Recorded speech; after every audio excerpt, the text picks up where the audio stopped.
Arrival at the hotel. Ethan was exhausted. After hours of driving through winding, deserted roads and a relentless storm, his GPS had finally led him to a small hotel in the middle of nowhere. The building was old, its neon sign flickering weakly. Vacancy.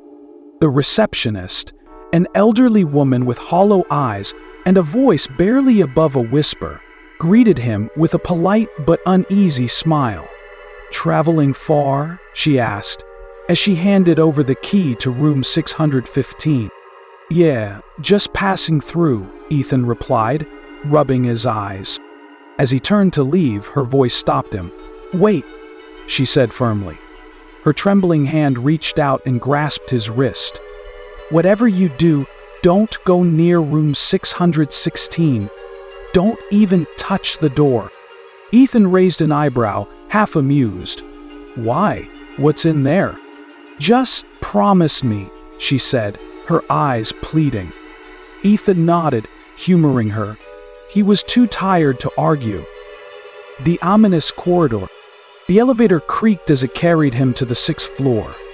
The doors opened with a groan, revealing a long, dimly lit hallway. The carpet was frayed, the wallpaper peeling, and the air heavy with an unplaceable scent.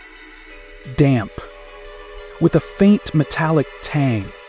Room 616 was directly across from the elevator. Its door looked identical to the others, but something about it made Ethan's stomach churn.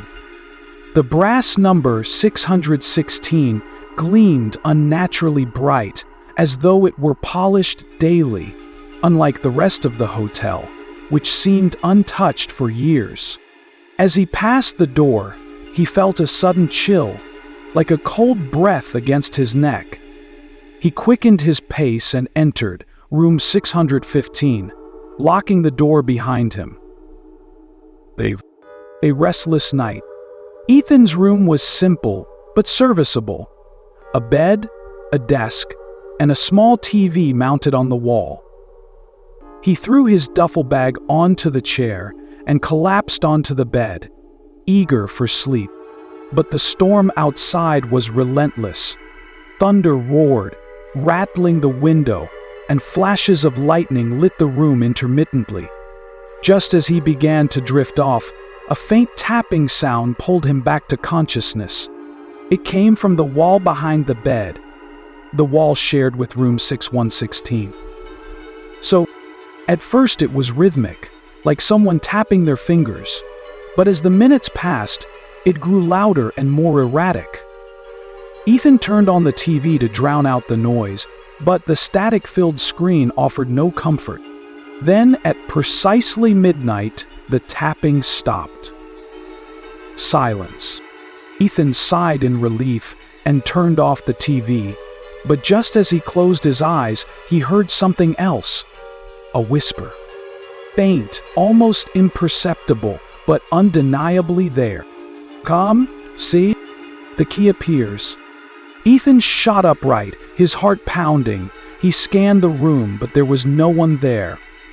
"You're imagining things," he muttered, trying to shake off the unease. But when his eyes fell on the bedside table, his breath caught in his throat. There, sitting neatly on the table, was a brass key. It looked ancient, its surface tarnished, except for the number 616 etched onto its handle. Ethan was certain it hadn't been there when he entered the room. He hadn't touched anything that wasn't his. His pulse quickened. He thought about calling the front desk but stopped himself. The old woman's warning echoed in his mind. Don't go near room 616. Curiosity takes over. Despite his fear, curiosity gnawed at him. Who had left the key, and why was room 616 off limits? He tried to ignore it, lying back down and closing his eyes, but the whispers returned, louder this time. Come, see. What waits? It felt as though the voice was inside his head, urging him, pulling him.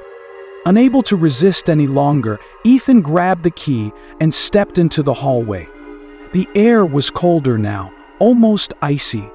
The lights flickered as he approached room 616.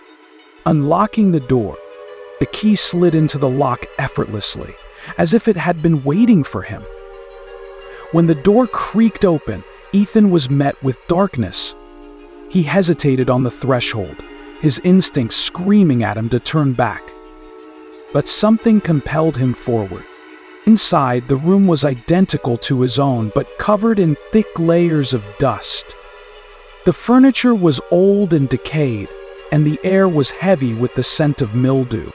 In the center of the room stood a single chair, facing the window. Sitting in the chair was a man, his back to Ethan. And quietly into the room, the man worked, his left hand cutting through air. The reflection. "Hello?" Ethan called out, his voice shaky. The figure didn't move. As Ethan stepped closer, he caught a glimpse of the window. The reflection showed the man sitting in the chair, but something was wrong. The reflection was staring directly at Ethan, even though the man's back was still turned. "Who are you?" Ethan whispered, his voice trembling. The figure slowly turned, and Ethan's blood ran cold. The man's face was identical to his own.